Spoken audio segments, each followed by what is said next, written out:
Hello दोस्तों, मैं गौरव मिस्त्री ट्रू इवेंट्स हिंदी चैनल में आपका हार्दिक स्वागत करता हूं। पिछले वीडियो में मैंने बात की थी 1947 में हुई एक घटना के बारे में और उस वीडियो के आखिर में एक सवाल उठा था। वो सवाल क्यों उठा था ये जानने के लिए आपको मेरा पिछला वीडियो पूरा देखना होगा। आज उसी सवाल के जवाब के साथ एक बार फिर से मैं आपके सामने हाजिर हुआ हूँ। बात है 1933 की, जब सारे जहां से अच्छा गीत के रचयिता सर मोहम्मद इकबाल जो मुस्लिम लीग के अध्यक्ष थे और मोहम्मद अली जिन्ना भी उसी मुस्लिम लीग के सभ्य थे। लेकिन उस समय जिन्ना इंग्लैंड में वकालत किया करते थे। वहां उनका खुद का घर था और उन्होंने बहुत सारे पैसे भी कमा लिए थे। पासपोर्ट में उनका स्थायी पता भी वहीं का था। ये सब देखकर लगता है जिन्ना अपनी पूरी जिंदगी वहीं पे बिताना चाहते थे। ये सब मैं आपको इसलिए बता रहा हूँ क्योंकि काश ऐसा ही हुआ होता तो आज पाकिस्तान का अस्तित्व ही नहीं होता। लेकिन ऐसा लगता है जैसे भाग्य विधाता ने सब कुछ पहले ही तय करके रखा था। मुस्लिम लीग के अध्यक्ष मोहम्मद इकबाल ने इंग्लैंड जाके जिन्ना से मुलाकात की और जिन्ना को मुस्लिम लीग संभालने के लिए मना लिया और उनको वापस भारत लेकर आ गए। उसके बाद जिन्ना ने भारत में 10 साल से भी अधिक समय बिताया। उनमें भारत के भविष्य और प्रगति के बारे में होते विचारों और चर्चाओं में उनकी बहुत बार महात्मा गांधी जी, सरदार वल्लभ भाई पटेल और जवाहरलाल नेहरू से भी तकरार होती थी। लेकिन नेहरू जी और जिन्ना का एक दूसरे के प्रति कुछ ज़्यादा ही विरोध था। इसी वैचारिक मतभेदों के कारण महात्मा गांधी जी और जिन्ना के संबंधों में भी दरार आ गई थी। तब भारत में हालात बदल रहे थे और आज़ादी की मांग भी दिन ब दिन तेज होती जा रही थी। इसी बीच पंजाब के मुख्य प्रधान वाइसरॉय लॉर्ड आर्किबाल्ड वेवेल ने मुस्लिम अग्रणियों को मीटिंग के लिए शिमला बुलाया। उस चालबाज वाइसरॉय ने जिन्ना को मीटिंग में आए मुस्लिम अग्रणियों के सामने एक ही बात बार बार दोहराने के लिए पहले ही बोल दिया था। वो बात थी, आपकी क्या इच्छा है?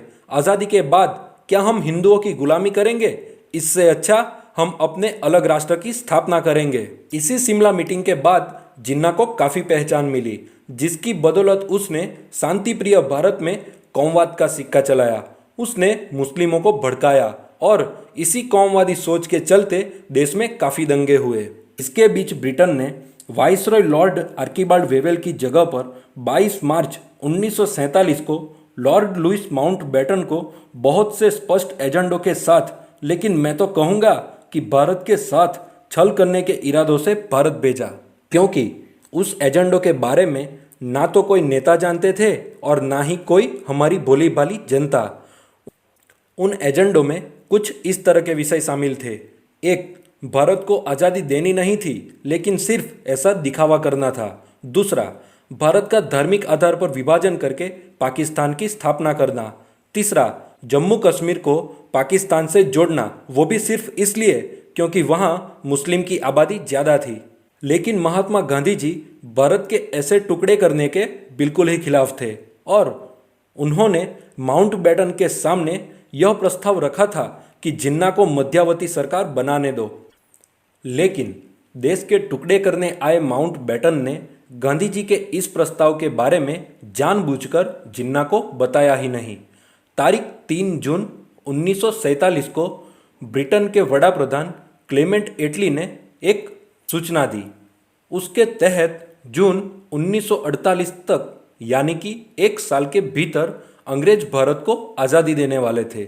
लेकिन हुआ यूं कि माउंटबेटन ने वो तारीख ही बदल दी और 73 दिन के बाद की तय की। वो तारीख थी 15 अगस्त 1947 की। दोस्तों, यहाँ पे सवाल यह उठता है कि ऐसा करने के पीछे माउंटबेटन की कोई मजबूरी थी या कोई चाल? जवाब है दोनों, क्योंकि मोहम्मद अली जिन्ना क्षय रोग से ग्रसित थे और वो बात जिन्ना ने कभी जाहिर नहीं की थी। लेकिन इसके बारे में माउंटबेटन को पहले से ही पता चल गया था। वो जिन्ना पे ही तो दांव खेल रहे थे। दोस्तों, यहाँ पे हम आसानी से ये समझ सकते हैं कि माउंटबेटन को लगा होगा कि क्षय रोग से ग्रसित मोहम्मद अली जिन्ना ज़्यादा दिन तक नहीं जी पाएंगे और उनके वड़ा प्रधान द्वारा तय की गई तारीख के हिसाब से चलेंगे तो भारत का विभाजन कभी नहीं हो पाएगा। इसी कारण माउंटबेटन ने तारीख बदल दी और अंग्रेज भारत को बांटने में कामयाब रहे और हमारे अखंड भारत को भारत और पाकिस्तान में बांट दिया गया।